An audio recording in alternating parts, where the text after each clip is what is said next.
Welcome to Spirit Talks, because your spirit talks to you. Hello and welcome to Spirit Talks. I'm Susie Beiler. And I'm Maximilliam Haver. Today's Spirit Talk topic is projections.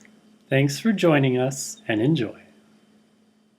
So Max, I've been noticing lately when people are projecting on me, and I thought it would be an interesting topic of discussion. What do you mean by projection? Well, it's like when someone has their own experience or belief of something, and they put it on me saying, this is reality, whereas my reality might not be that. So, for example, the other day, someone did a card reading for us, and they made all these statements about what the world is like, and then they said, oh, I sense resistance. What's the resistance? And you and I are like, well, you're projecting on us because you're telling us your belief and trying to say this is reality. But in fact, this is just your belief and it's not my reality. Is that a good definition? That's a pretty good definition. It might also include what is true for them is not necessarily true for you, and they're not recognizing that. That's also part of why they're doing it. Right. It's also part of why they're sensing those things, is because they're holding it in their own energy field. And so as something that's true to them or information comes to them and it goes through their energy field, it seems like that's how reality is. Right. Because that's how it's true for them. That's how it's being brought to them, right? Right. And so it's almost a kind of filter, but it's whenever they're pushing it onto other people, it becomes a type of projection. And so in that, often we have to use discernment to really figure out what's for us, especially when it's people that are trying to assist us in our guidance. So there's kind of two sides to this. As the receiver, we have to be really discerning if someone's projecting on us, especially for like asking them for help with something. And then as the giver, if you're a practitioner or a healer or something like that, it's so important not to put your projections onto your client. So what would you consider the best way to get past projecting, especially if you are working with clients? Well, for me, it really started with understanding my beliefs. What is it that I actually believe? And understanding that my clients might have different beliefs than I do. And so really cultivating that awareness. And then in session with someone, I'm very aware of how I word things. I'm very aware that my beliefs might be different. And sometimes I'll even say, this is my belief or this is my opinion. Take it into your heart to see if this suggestion makes sense to you or if this, resonates with you.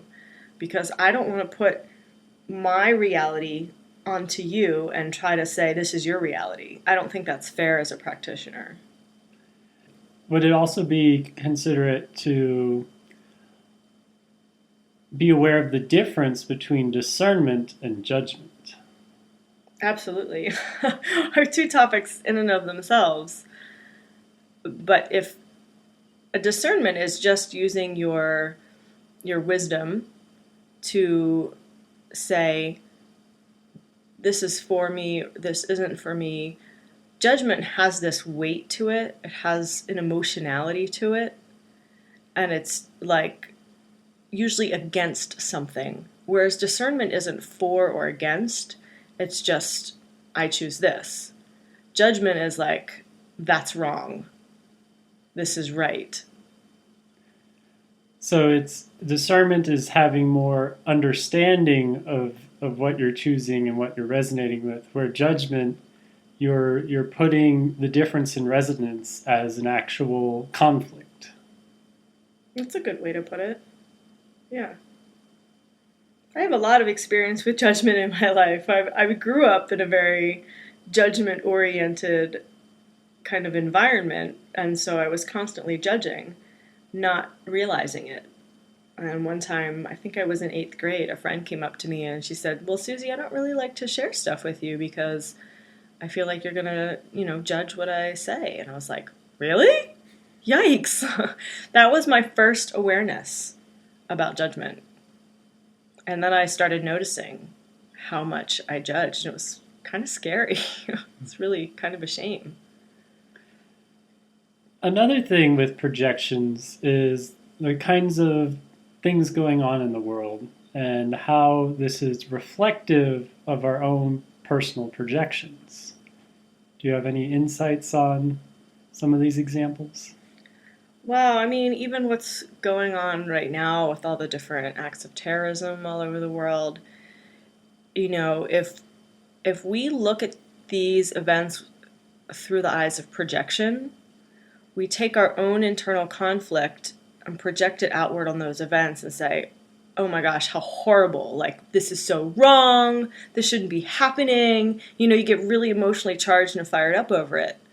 But if we're just sitting in discernment, it's kind of more like observational mode. Hey, this is happening, that's happening. I wonder what the higher purpose of this is. What is the wisdom of all of this going on? And it takes the emotionality out of it.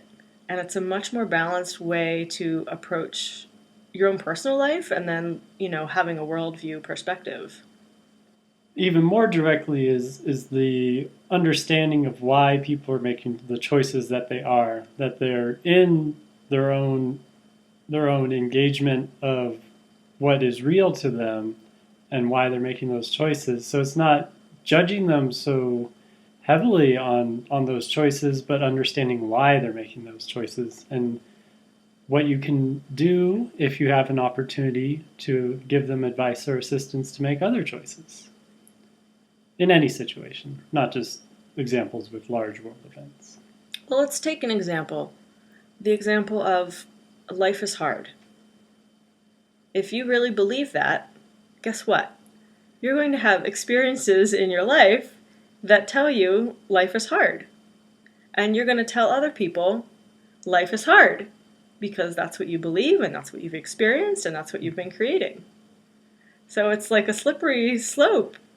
You really want to look at what you believe. And you can change your beliefs. I used to believe that life is hard. And that was my experience. And then I was like, I don't know if this belief is really working for me. Let me see if I can shift this. Let me see if I can change this. What if I believe that life is easy and life is fun? And so I started to play around with that. And I didn't necessarily believe it fully right away. But the more I engaged with that thought and that feeling, the more I started to create that in my life. So if you're experiencing someone projecting their beliefs or even energy or ideas or truths that they hold for themselves onto you, what do you do when you experience someone doing that? You say, "Thank you, I love you, bless you." You notice that they're doing it, and you don't hold judgment against them, but you just notice that that's happening. And then you come back to yourself and you say, "What do I feel about this? How do I feel about this?" And it gives you a chance to strengthen your own beliefs and knowings. And then you bless them with love. And it also helps you discern who you are and what you are not, because you're choosing what resonates with you and what does not. Right. And the higher I raise my frequency, the more easily I can discern when someone's projecting on me. Because it becomes sort of obvious after a point.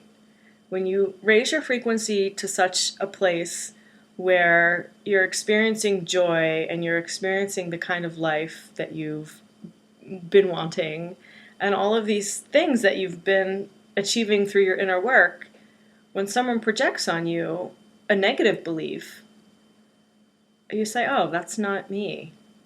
That's not who I am. That's not how my life is." And then you can go on your way. Is there anything else you want to share about projection? I think as the receiver,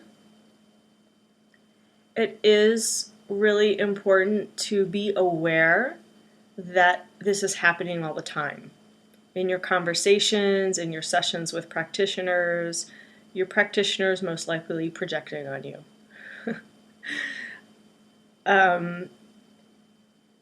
To be aware of it and then to say, is that my belief? Is that my knowing? And if it's not, to then, go back to yourself and strengthen your own. And if it is, fine. And there's also positive projections. We've been kind of talking about the negative side of it, but there's positive projections that perhaps could be helpful. If someone comes up to you and say, "Oh, Max, isn't life amazing?" And say you're not in a space where you're feeling that way, their energy about it might assist you in shifting to a higher vibration. So this would be a choice to receive projections rather than to release them. Good point. Yeah. So it's that choice again. Yeah. So as receivers, we have that choice. We can receive the projection or we can say, "No, not me," and let it go. Yeah. Very awesome. Thank you, everyone, for joining us today. We will see you in the next episode. Have a beautiful time and share much love with all that you meet.